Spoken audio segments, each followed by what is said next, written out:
Hello YouTube, LegoBoy1624 coming at you with yet another video over this Christmas holiday, and this is a diecast review on Ricky Stenhouse Jr.'s number 6 Ford Ecoboost Ford Fusion, year from 2012, and it jives for Roush Fenway Racing.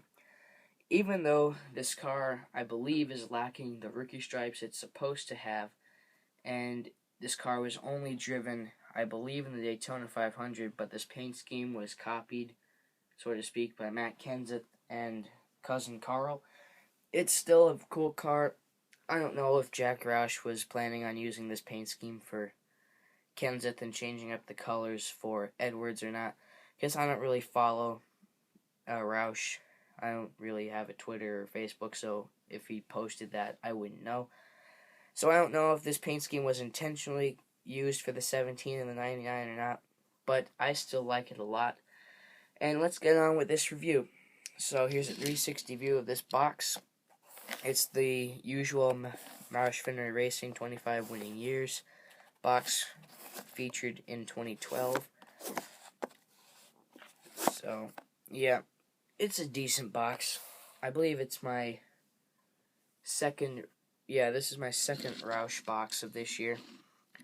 And hopefully my iPod did not go out of focus, because, as I mentioned in my two previous videos, this video is being recorded on my iPod Touch 5th generation with what I believe is a 1080HP camera. I didn't really check on that. I just am obsessed with the quality of this camera. So, enough of me babbling on, let's get on with this review. Here's a 360 view of this car. Main colors are black, white, blue, and a little bit of orange, as you can see by the huge number on the roof. So the base color of this paint scheme is black, which kind of suits the purpose of it being a restricted plate race car, since, well, all the paint gets just rubbed off anyway from the bump drafting. But the base color is black. Splitter, side skirts, roof rails, shark fin, and spoiler are all black as well. Then out of the front comes two stripes. One's white and one's black, and they run down the middle of the car, on the roof, on the deck lid, and then stop. And then down the side of the car, they come out of the left front, right above the wheel, a white stripe, and it comes up and then hooks right. And this one comes, I just think it's there. I just think it comes up, and then as soon as it's there, it just kind of starts going right. Goes behind the wheel, down the side of the car, and then down on the quarter panel and stops. Same thing on this side of the car. And other than that, rear end solid black, except for the logos. I already did the roof, and that's pretty much it. So on with the sponsors, we have Ford Ecoboost, which you actually have to turn the car sideways to see. Then we have Ford Fusion 6. I don't know if Roush Fenway Racing is in the headlight or not. Let me check on that. No, sadly, it is not. That's a shame. Male comp, Edelbrock, Sunoco, K&M, Goodyear, Holly, EFI, Mechanics Wear, Official Race Car, Spring Cup Series, Autometer, Jegs, Freescale, USG, DirecTV, 3M. I believe that's Ricky Stenhouse Jr. I don't think he has any nicknames or anything that he put on the car. I'm a fan of Ricky Stenhouse Jr. He's my favorite Nationwide Series driver. Well, at least for 2011 and 2012, but I don't know about his signatures. I believe that says Ford Race 1 or Drive 1. I'm not sure.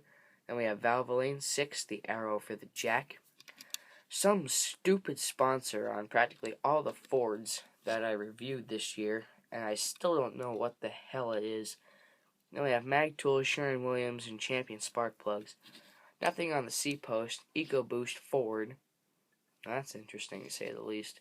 Wouldn't it be Ford Ecoboost? Whatever. American Ethanol, Ecoboost 6 Ford Roush Fenway Racing 25 winning years. Yeah, we'll just go ahead with that.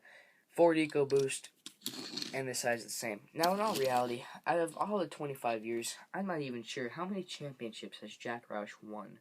Has he won any championships? And I'm not saying this to be sarcastic. I honestly don't know. Has he won any championships in NASCAR? Like the Spring Cup Series? Because I know Biffle one of the trucks and the Nationwide, but I don't know if he drove a Roush or not. Because you can't say he had winning years unless you win a championship. Whatever. Let's just continue with the review. The Ford is black. The Ecoboost is white. Obviously, you're not going to have Ford as white because you won't see it in the white stripe. Fusion is black outline in yellow. That actually looks pretty cool. Let me see if I can get a good shot of it. Come on, focus. Try to focus. Please focus. Ignore the Pocono track. Alright, it's not focusing. I'm not going to waste time. This 6 is white outlined and black outlined in yellow. This one's orange outlined and black outlined in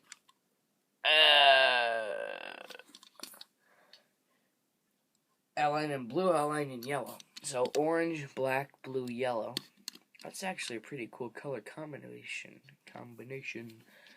Ecoboost is white. Ford is white in the blue oval, outlined in white, and I believe outlined in black. American Ethanol is, of course, white outlined in green. That's all the same, as is that. So all in all, this side's the same as well. This is a pretty cool car. And I don't know how many times Ford Ecoboost appeared on this car. We have 1, 2, 3, 4, 5. Wow.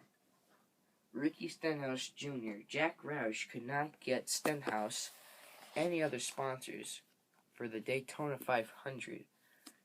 That's sad that he had to put Ford Ecoboost on the same car 5 times. But then again, when you're not as popular as Jeff Gordon, what do you expect? Especially because Jack Roush has always struggled with sponsors. So, anyway, enough with the silliness from me. I'm sorry about that. All in all, I seriously think this is an awesome car. I really like Ricky Stenhouse Jr. as a driver. I think he's awesome. He won 2 consecutive NASCAR Nationwide Series championships against Elliott Sadler, which, when you think about it, probably isn't that amazing. But then again, Elliott Sadler did drive in the Cup for how many years? So, all in all, this is a pretty cool car. Like I said, no rookie stripes on the rear end. It's mooning you. The car's mooning you. No rookie stripes on the rear end. I'm not sure if he had rookie stripes on the rear end, because I believe he got involved in the lap 2 crash, and that was pretty much all we heard of him. Because it was all Danica. It was all Danica all night. Although it probably would have been even more all Danica if she hadn't crashed on lap 2. But anyway, I said this a bajillion times, but this is a great car. If you can find it, get it. If you don't have it, I'd say this is pretty collectible, since it was his second start in the Cup Series, first planned start in the Cup Series, first start when he had his name on the post, whatever post it is about the driver's net. So, get it if you don't have it. Even if you hate Ricky Stenhouse Jr., I would still get it, because it's his first diecast in the Cup Series that I know of that has his name above the door. So, before I forget, like I say I usually do, which I usually do forget, this is a Lionel diecast with black plastic tires, white plastic chassis, window net and interior details, clear plastic windows, and a diecast body. I got this as a Christmas present, but it usually retails for $7, $8. It all depends where you find it. So, Lego Boy 1624 reminding you to join the fight to stop bullying, because if we work together, it gets better. Also, I would appreciate it if you like, comment, and subscribe. And until next time, Lego Boy 1624 signing out.